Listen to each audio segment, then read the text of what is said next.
Olá, a partir de agora você é nosso convidado a acompanhar uma conversa com o senador Lindbergh Farias. Nosso tema, reforma trabalhista. A matéria já saiu da Comissão de Constituição e Justiça e a expectativa agora é da sua votação no plenário do Senado Federal. Senador, agradeço sua presença aqui no nosso programa. Sei que o senhor é um crítico, o país todo sabe, não é? Que o senhor é um crítico da matéria. Como é que o senhor faz um balanço da tramitação até aqui? O que é que saiu da CCJ, na sua opinião? Primeiro dizer, nós vencemos na CAIS, perdemos na CCJ e na CAI. E agora vai para o plenário. A gente conseguiu que não fosse votada a urgência essa semana, porque tivemos uma sessão na quinta pela manhã. O governo queria ler o requerimento de urgência, só que não tinha quórum e nós estávamos aqui para fazer a verificação nominal. Então, foi uma vitória também, porque o requerimento de urgência só vai ser votado na próxima terça-feira. E o nosso esforço é jogar a votação para outra semana, lá para o dia 12. Por quê? Porque a gente precisa ganhar tempo. Porque esse governo está acabando. Vocês viram a denúncia do procurador-geral. Eu, sinceramente, eu acho que o Temer não se sustenta. Na hora que abrir o placar ali, o deputado tiver que decidir, porque o que vai ser votado é o seguinte: se a Câmara dos Deputados autoriza o Temer a ser processado. É um voto muito ruim você votar contra isso. Eu acho que na hora H o Temer não vai ter os 172 votos necessários. Eu acho que ele vai ser afastado. Então a estratégia da oposição é ganhar tempo. Ganhar tempo. Apostando na fragilidade do governo. Porque piora semana a semana, entendeu? E as pessoas aqui, os senadores, isso tem um peso. Tem senador olhando, fazendo conta. Senador do Nordeste, onde o governo Temer está muito mal avaliado. E eu acho que isso tudo pode nos ajudar a conseguir a vitória final. Vai ter uma greve, uma mobilização grande na sociedade, e no dia da votação aqui também vai ter uma caravana aqui a Brasília. Tudo isso é pressão em cima do Senado, porque eu nunca vi, eu vou te falar uma coisa. Eu já fui deputado 2 vezes e sou senador agora pelo 7º ano. Eu nunca participei de uma votação de algo tão terrível para os trabalhadores quanto essa reforma trabalhista. É isso que eu queria conversar com o senhor, mérito da matéria. O país precisa, na opinião do PT, de uma reforma trabalhista? Deixa eu te contar, você veja o seguinte, eles dizem o seguinte, que isso pode ajudar a gerar empregos. Isso não é verdade. Nós tivemos aqui no governo do Lula e da Dilma 22 milhões de empregos criados. Chegamos a uma situação de pleno emprego sem essas mudanças na reforma. O objetivo dessas... Mas o ambiente econômico era outro, né, senador? Claro, o ambiente econômico era outro, exatamente. Para a gente retomar o crescimento econômico, o que é que a gente tem que fazer novamente? Fazer investimentos públicos, aumentar gasto social, fazer o oposto que esse governo está fazendo. Porque esse governo faz o quê? Uma política de austeridade fiscal, que piora a situação da economia, que frustra a arrecadação, e eles estão tirando dinheiro da mão dos pobres. Porque o Lula sempre dizia uma coisa, que era colocar dinheiro na mão do pobre. Aí ele aumentou o salário mínimo, deu crédito, a previdência social. Agora, que o Lula dizia, colocar dinheiro na mão do pobre estimula a economia. Agora estão fazendo o contrário. Essa reforma da Previdência, a reforma trabalhista, é tirar dinheiro da mão do pobre. Vai ter um efeito muito ruim para a economia. Agora, o motivo dessa reforma trabalhista, sabe o que foi? Nós temos uma situação de crise econômica, e nesse momento eles decidiram que para resolver o problema das empresas e do sistema financeiro, no momento de crise econômica, eles têm que reduzir o salário, reduzir o custo do trabalho. É aumentar a mais-valia, a taxa de exploração do trabalhador. É isso. Na verdade, eu sempre disse no processo do impeachment que aquilo era um golpe. Não era um golpe contra Dilma. Era um golpe de classe, dado pelas elites no país contra os trabalhadores. E isso está se confirmando. Mas, senador, voltando à questão da reforma trabalhista, o trabalhador não é muito pesado para o micro e pequeno empresário, por exemplo? Não. Os custos de um trabalhador, para quem emprega... Você está vendo que você vai no ponto aqui, os custos do trabalhador. Tudo a discussão é redução do custo do trabalhador. Veja bem, o que é que eles estão querendo fazer? Tem um ponto, trabalho intermitente. Hoje, o trabalhador brasileiro, você é obrigado a ter uma jornada integral. A forma de contratação principal é essa. Você trabalha 44 horas por semana, 8 horas por dia, e tem direito a hora extra, quando passa das 8 horas por dia. O que é que eles querem no trabalhador intermitente? Primeiro, acaba o salário mínimo, porque você passa a ganhar por hora. Você passa a ganhar por hora. Como é que ele trabalha? O empresário que liga para ele diz, olha, eu quero você daqui a 2 dias trabalhando de 6 da tarde a 10 da noite. No outro dia eu quero você trabalhando de manhã, de 8 ao meio-dia. Primeiro, o trabalhador não se planeja.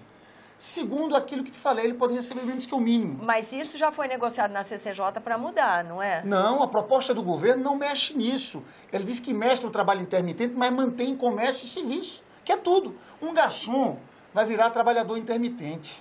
Empregada doméstica.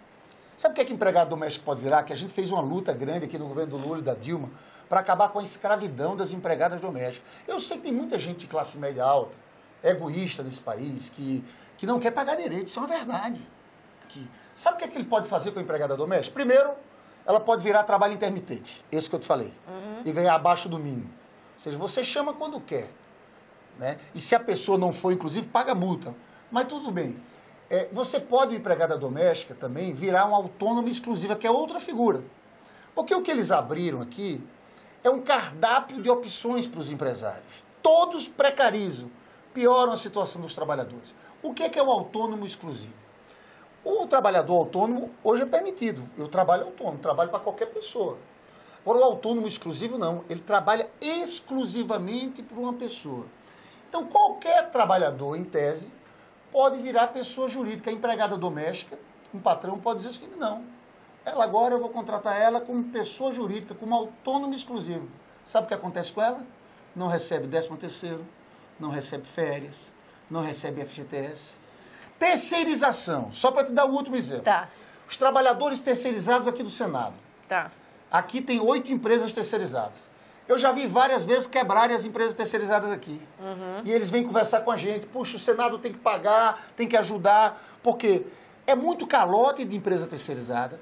Um trabalhador terceirizado recebe, tem um estudo de ESE que mostra o seguinte, um trabalhador terceirizado recebe 24% a menos do que um outro trabalhador contratado de forma direta que faz a mesma função e trabalha 3 horas a mais. Sabe o que vai acontecer com o mercado de trabalho brasileiro?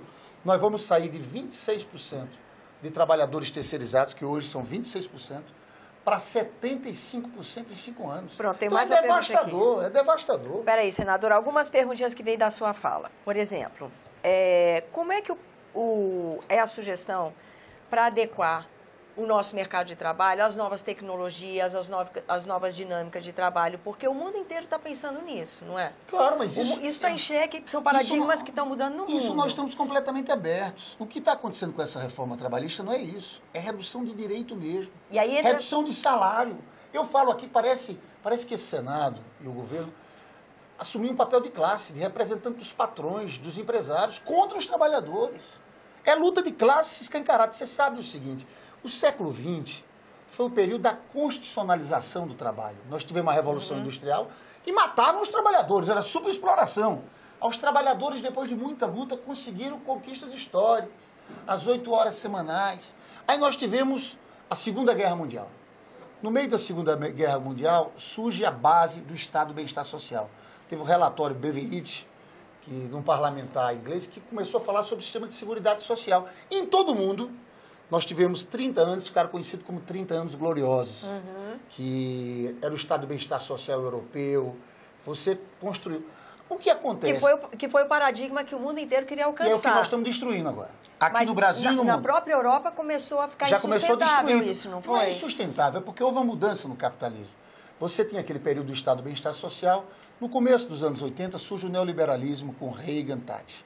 O que acontece? Nós estamos tendo um deslocamento da produção para a especulação muito grande. Você passou a ter uma hegemonia muito grande do capital financeiro. Hoje, você tem a economia real aqui e você tem um valor 50 vezes superior à economia real de transações em títulos, derivativos. E o que aconteceu? Esse processo aqui, que vem com o neoliberalismo,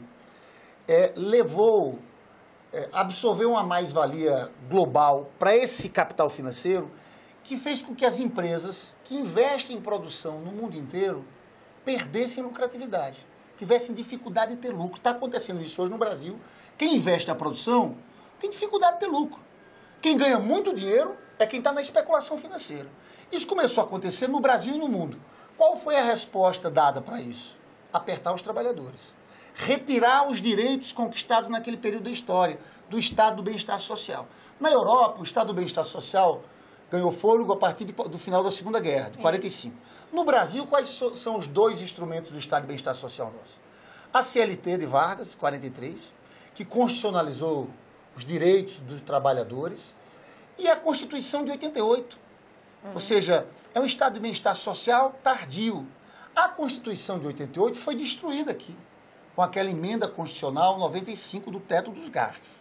Você destruiu as bases da Constituição de 88 e nós, com essa reforma, estamos destruindo as bases dos direitos dos trabalhadores da CLT. Então, é a destruição do Estado Social. Nós estamos voltando para o capitalismo selvagem. Agora é o patrão indo para cima do trabalhador. Geralmente, no mundo, isso não acaba bem, porque tem reação do lado dos trabalhadores também. Tem reação nas ruas, tem um acirramento da luta de classes no país. Eu acho que é isso que está acontecendo. É um movimento, inclusive, global. Global. Senador, então agora vamos para o pragmatismo. Nosso tempo está esgotado, mas é a última pergunta. A oposição não teria uma estratégia, o PT que representa os trabalhadores, de então apresentar um projeto de lei que ajudasse a adequar, porque também uma coisa é fato, não é todo mundo no país que consegue carteira assinada, né? Claro. Nós aí temos um grupo grande de trabalhadores que não consegue ser contemplado nem com os direitos que já estão... Esses não vão ganhar nada com a reforma trabalhista. E não tem como o Partido dos Trabalhadores apresentar uma proposta... É por isso que a gente está insistindo o tempo inteiro aqui, que o Senado Federal, o que está acontecendo aqui, é que estão impedindo o Senado de ser, pelo menos, a casa revisora, de mudar o projeto da Câmara. Eu acho que é humilhante para o Senado, com qualquer presidente da República. Você negociar com um presidente para vetar, em vez de a gente fazer as modificações. E mais um presidente fragilizado como esse. Nós estávamos abertos a discutir, envolver centrais, envolver empresários, uma saída. Algo que aperfeiçoasse, só que veio de repente. Você sabe que esse projeto começou com mudanças em 7 pontos da CLT. De uma hora para outra, o relator um tal de Rogério Marinho, da Câmara dos Deputados, colocou mais de 200 dispositivos. E os deputados votaram sem saber. E aqui estão querendo dizer que o Senado não pode alterar. Porque eu tenho uma posição muito contra essa proposta. Mas tem muitos senadores que têm uma posição de concorda com algumas coisas, discorda com outras, mas não, nem isso estão permitindo. E não era o caso, então, do próprio grupo que é oposição a essa matéria apresentar um projeto? Como não fez com os votos em separado, não é? Não, o que a gente quer nesse caso aqui... Tem vários votos separados sendo apresentados. O que a gente queria, nesse caso, é parar a tramitação desse projeto e construir uma grande mesa de concertação envolvendo trabalhadores, empresários, para ver um aperfeiçoamento de aspectos da legislação trabalhista. Nós queríamos participar disso. Nós topamos, inclusive, participar. Mas não isso. Isso é terra arrasada. Isso aqui é muita maldade. Isso aqui eu vou te contar, viu? Isso aqui é o seguinte. Olha, o Senado parece, nesse momento, funcionando como uma casa dos grandes empresários. Estão desconsiderando a vida do povo, do porteiro, do garçom, do trabalhador rural. Né? Tem um ponto que não está nesse projeto, mas tem uma reforma trabalhista para os rurais, que está na Câmara. O relator, inclusive, um deputado do PSDB, que agora me... Fugiu o nome. Que é o que nós já estamos tempo estourado. Sabe o que é que ele fala no projeto dele lá? Que é o seguinte, permite que o trabalhador rural receba em pagamento de moradia e alimentação em vez de dinheiro. Isso é a volta do regime de servidão. Antigamente tinha isso aqui. Aqueles barracões. Está acabando com o feriado obrigatório no domingo. É uma selvageria que está vindo aí contra os trabalhadores. Mas, senador, eu preciso encerrar, infelizmente, mas só para eu entender, não tem uma estratégia onde o PT possa apresentar digamos que a estratégia da oposição funcione e que essa matéria seja barrada. Aí vai se construir, a oposição pretende construir nós temos várias estratégias. Primeiro, nós estamos querendo derrotar o projeto como um todo, mas tem outros votos em separados. Eu dou um exemplo. O senador Lazier Martins apresentou um projeto aqui modificando pontos importantes. A gente topa votar preferência desse. O que a gente não quer é só uma coisa. É que o governo imponha um governo desmoralizado a esse Senado, que o Senado não vai fazer nada, nenhuma modificação, não vai deixar de atuar como casa revisora. Então a gente tem várias estratégias. Primeiro é derrotar globalmente, para tentar uma outra discussão sobre o tema. Segundo é tentar passar um voto separado desse. que pelo menos faça modificações. Entendi. Aí o projeto teria que voltar à Câmara dos Deputados. Senador, infelizmente, tempo esgotado. Não, foi ótimo, um abraço. Eu agradeço sua Obrigado. presença aqui, agradeço também a você que nos acompanha, lembrando que esse é o programa Argumenta e que você é nosso convidado a fazer sugestões e críticas ao trabalho da TV Senado pelo 0800 61 2211, ligação gratuita. Há também a possibilidade de rever esse, outros dos nossos programas por endereço eletrônico senado.leg.br/TV. Até a próxima.